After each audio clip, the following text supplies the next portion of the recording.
2024. The latest disbursement brings Ghana's total receipt from the ESF to $1.92 billion. The funds are expected to be credited to the Bank of Ghana by the end of the week. The statement added that the Ghanaian authorities have continued to make remarkable headways on their public debt restructuring after successfully restructuring domestic debt last year and reaching an agreement on a memorandum of understanding with Ghana's official creditors committee under the G20 Common Framework in June 2024. The government has completed the exchange of its Eurobond at conditions consistent with the program's parameters.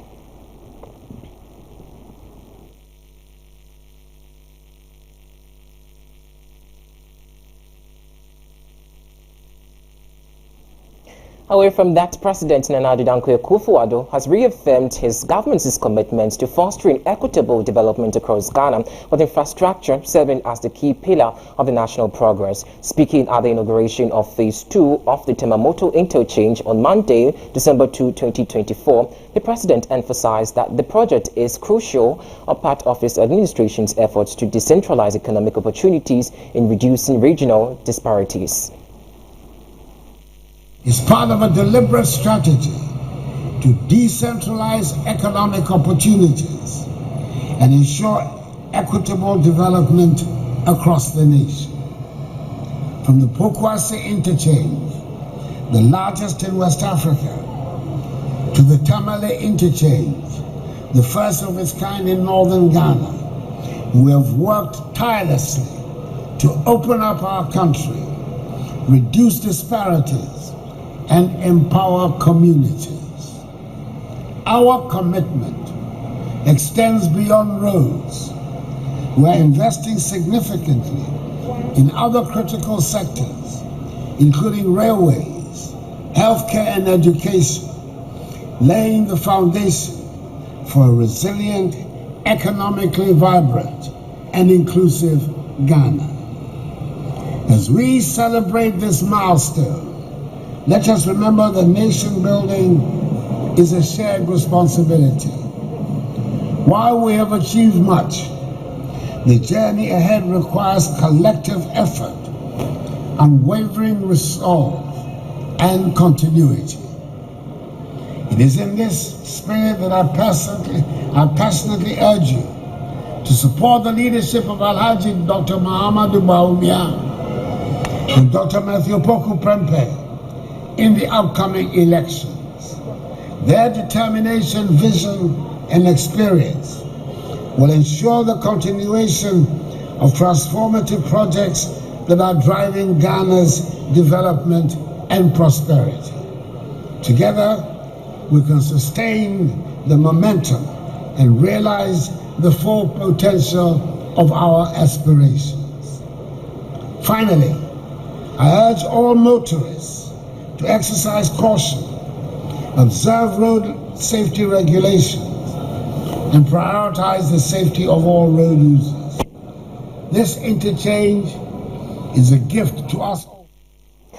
Away from that, let's do some election-related stories. The Electoral Commission (EC) has reversed its earlier directive restricting media access to constituency and regional coalition centers. In a statement on Monday, December 2, the EC announced that following internal discussions and consultations with the key media stakeholders, media personnel assigned photo accreditations to cover polling stations will now be permanent or be permitted to use the same accreditations for access to constituency and regional coalition centers. Quoting, from Saturday 7th December 2024, media persons can access constituency and regional coalition centers using their photo accreditation card issued by the EC on code.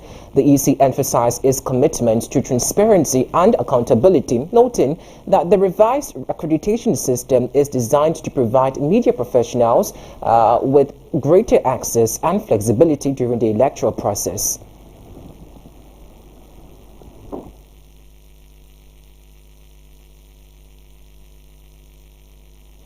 Let's do some more election stories. We are reminded that we have just 4 days to the election will remain your poll center. The Member of Parliament for Ayawaso West Wuogon, Lydia Sarah Malhassan, has denied allegations that she distributed food to voters during the special voting exercise.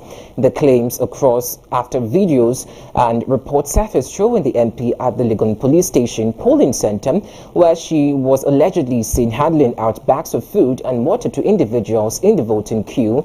John Dumelo, the National Democratic Congress NDC parliamentary candidate for the constituency, credited and criticized the act, labeling it as illegal and a breach of the Electoral Commission's regulations. Mr. Dumelo argued that such actions undermine the fairness of the electoral process. Respond to all their propaganda and all that. I wasn't here. I don't know if you saw me here. I've been here since I came here before 6 a.m.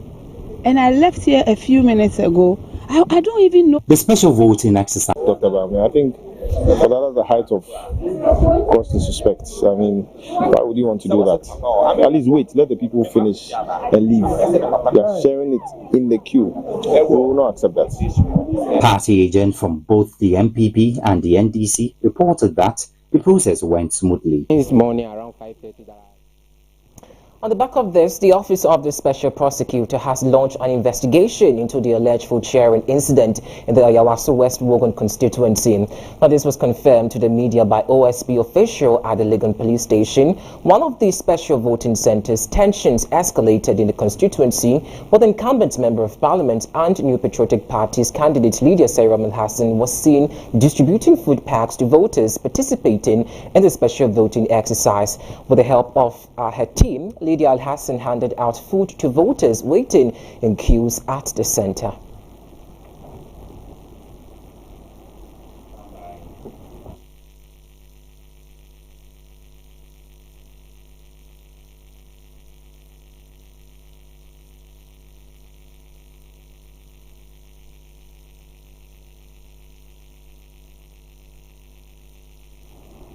And away from that, the Member of Parliament for the Madina constituency, Francis Xavier Sosu, has promised to widen this year's election results margin for the NDC to the previous years. According to him, the NPP in the year 2016 performed better with their candidate Sadiq Boniface with about 7,000 gap until he grabbed the seat in 2020 to increase the vote margin by 17,000 gap. He has expressed confidence in increasing the gap beyond 35,000. He spoke to ABC News during a prayer summit held for all the parliamentary candidates in the Madina constituency by the Bible Believers Church Association at Pantan. The work that I've been doing. I mean, we began with the Madina Job Center. So far, over 7,000 people benefited. You can imagine coming back to power and having His Excellency John Dramani Mahama as president, where we have this National Vocational Apprenticeship Program, which is a free program. It will be easy for me to use a job center to partner a program like that to create more opportunities for young people in Madina. And when we talk about the 24-hour economy, it is not an abstraction. It is a policy that will open up the system, that will give people like us opportunity to recruit many more young people into jobs, either into the security services, police service, military service, fire service, and so on and so forth. So the young people in Madina can only look forward to more jobs. From that, in light of concerns about potential impact of election outcome on business activities in the sub-regions, Dr. Nana Efua Asabia Asari, the Executive Director of the Ghana Export Promotions Authority, has encouraged the business community to remain optimistic about a positive election result on December 7. Dr. Asabia Asari highlighted Ghana's commitment to democracy in Africa and emphasized that business will continue to thrive as Ghana is recognized as a beacon of democracy.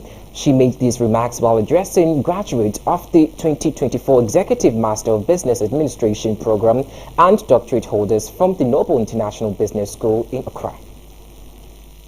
The ceremony themed Born Global, Innovators Without Borders celebrated the graduation of students from various programs, including Executive Masters in Business Administration, Doctor of Business Administration, Certified Innovation Professional Program, Certified Strategy Professionals, and Certified Experts in Sustainable Finance.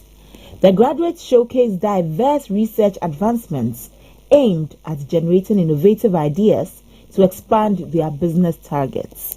There's always been this little tension, but in the end, everything calms down. We've never fought or killed anybody or done any bad thing because of that in this country. I tell you that our culture is not like that. And I always tell the foreigners that maybe the business people who are here, who are not from this country, that don't run away. You haven't heard any bad thing coming out of elections in this country before. Yes, we will talk, we will make a lot of noise, we may disagree with certain positions and certain things, but in the end, everything calms down. The founding president of the Nobel International Business School and Swiss Business School, Professor Kwekwe Tuahene-Gyimah, on his part stressed on the rationale behind the theme, Born Global, Innovators Without Borders. Our programs are designed for people who think that when they start anything, the world is their market. And so that was the reason why we chose that theme. And it's very important because it not only applies to your business, but also applies to yourself. Like I was telling the graduates, when you discover something that we want you to discover in the doctorate program, when you lead that thing, you need to share. Actress and movie producer Martha Nkuma, who graduated with an executive master's in business administration, speaking to ABC News GH, touched on the industry and advised the youth ahead of the December 7 polls. Knowledge, and I believe whatever I've learned here will go out there to impact the lives and the people in my industry, and also impact the world as a whole, and create jobs and help people in our communities. Thank you. It's been for Ghana for some time now, and any time an election year, some of us want to go out there just try to defend our party. But sweetheart, if you're watching me, Ghana is not just about your party, it's about. And now the Ministry of Foreign Affairs and Regional Integration has announced plans to upgrade from biometric passports to new chip embedded document. According to the Sector Minister Shirley Ayorkor-Botire, this initiative reflects a sincere commitment to efficiency, security and compliance with international standards.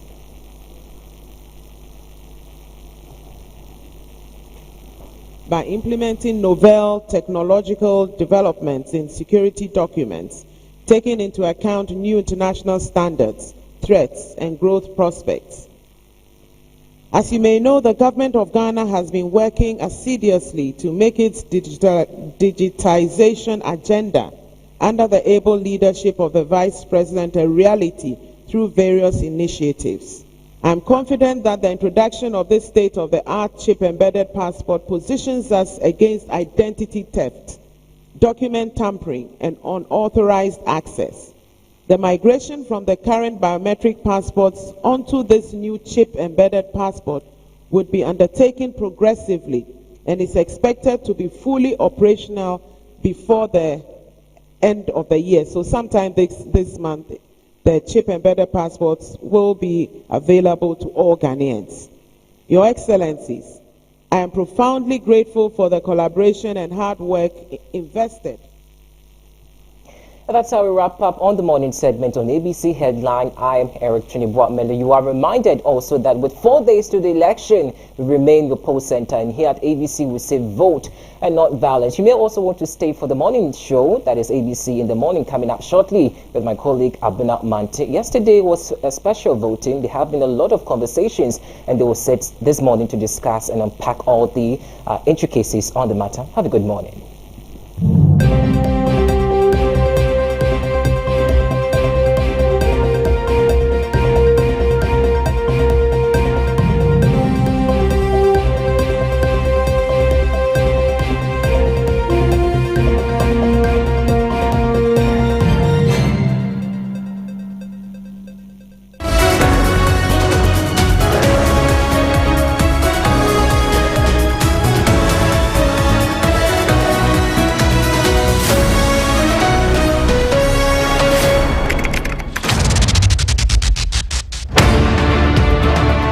On December 7, all eyes will be on the nation and ABC News.